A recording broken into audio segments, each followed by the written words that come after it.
Hi everyone, this is Andy from GizChina, and today we're going to take a look at the all-new iNew V3. This is a quad-core phone, all new for 2014. It's a really smart looking phone, so let's take a look. So here's the packaging.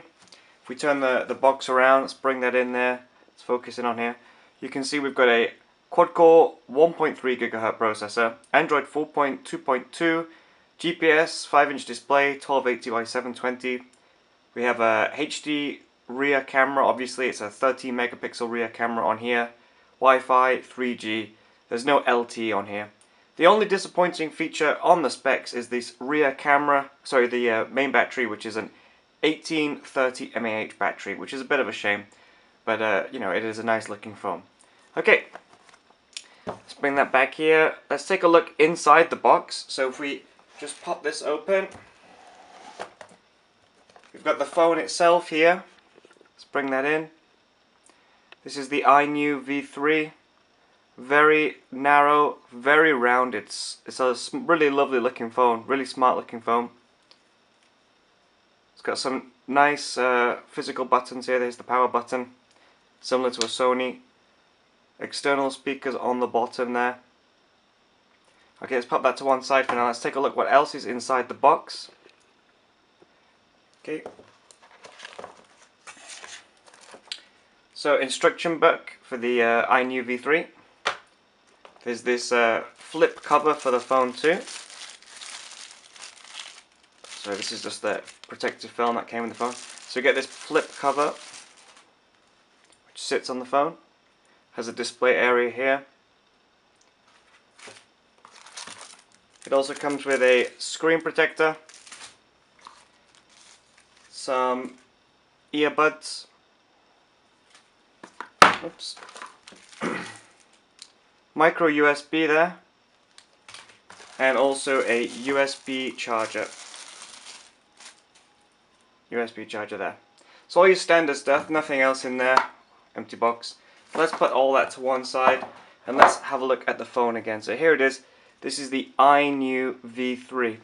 Now when I first saw the iNew, I was really excited. The specs look amazing. This is a 5-inch LTPS display, and basically what that means is it's a ultra sensitive display. If it gets any water splashed on there, it will still work. You can use it wearing gloves. I've tested it through my t-shirt. You know, it works really fine. It's a lovely screen. It's also an OGS display, so it's nice and thin, which helps keep this narrow profile. If we look at the profile, it's got a rounded end here, both sides, which is similar to the Huawei P6 and the P6s. Got a power button here on the left hand side, which is similar to a Sony Xperia model. So let's just focus that a little bit better. Micro USB in the top next to a 3.5mm headphone jack, and we've got this space here so we can get our fingernail in there and pull the back off. Take a look on the right hand side. We've got a volume rocker, and in the base I've already shown you we've got these external speakers. And there's two screws there in case you ever need to open the thing up and get in there. Alright, let's have a look at the back. So we've got this 13 megapixel rear camera on here. Now the original specifications told me that this is an f2.0 aperture rear camera. After testing it, I found it's an f2.2. It's still a nice camera, but f2.0 would have been much nicer. We've got a very powerful dual LED flash on here too, and you can just make out, if I just bring that in as well, we've got the FCC mark there, and we've got this external speaker there too. So bring that down, iNew, 13 megapixel camera there. Alright, cool. Alright, let's take the back of it off. So if I just get my thumbnail in here and take the back off. Alright, let's put the actual phone itself down. Let's take a look at the rear panel. As you can see, it's quite a flexy material. No worries about bending this at all. The NFC chip is built onto it there, so you might want to be careful when you do flex it. He says after bending it like that. Okay, let's pop that down. Here's the actual phone inside the phone itself. So there we go, we bring that in. Have a look, we've got dual SIM. We've got the GPS and Bluetooth antennas up there. Space for an SD card there. This is the 1830 mAh battery. Like I say, it would have been nice to have a slightly larger one.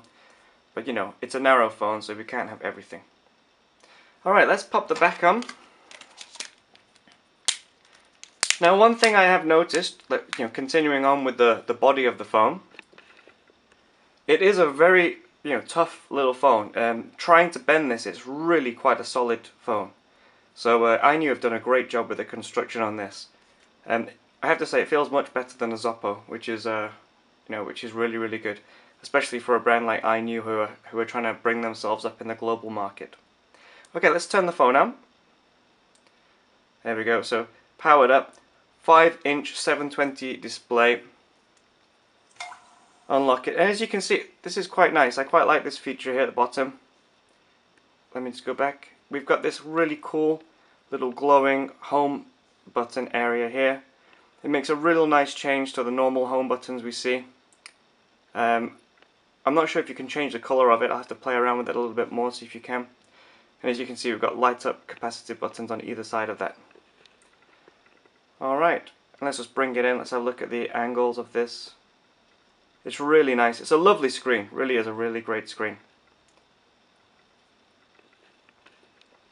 Alrighty.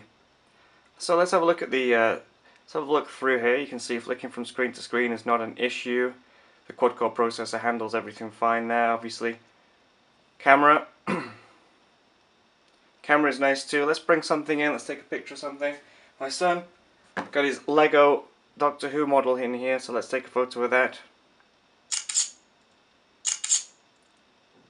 As you can see, taking photos fast, saves quickly, and if we take a look at the actual photo itself, it's pretty good. It's not, I mean, obviously I didn't focus in on there, so we can probably get better quality. Alright, and like I said, if we just go into the settings, the details, you can see, where is it? It has an f2.2 aperture. So yeah, it's a bit strange. The specs did say f2.0, but the phone's telling me f2.2. Alright, so up to now, that's the iNew V3 for now. As usual, we're going to run all the Antutu and Quadrant and everything else on here to see how powerful the phone is. We'll also do a full review with photo samples, video samples, and we'll do another hands-on with some gaming as well. But for now, that's the iNew V3. It's a really smart looking phone, and we'll bring more to you soon. Thank you very much. Goodbye.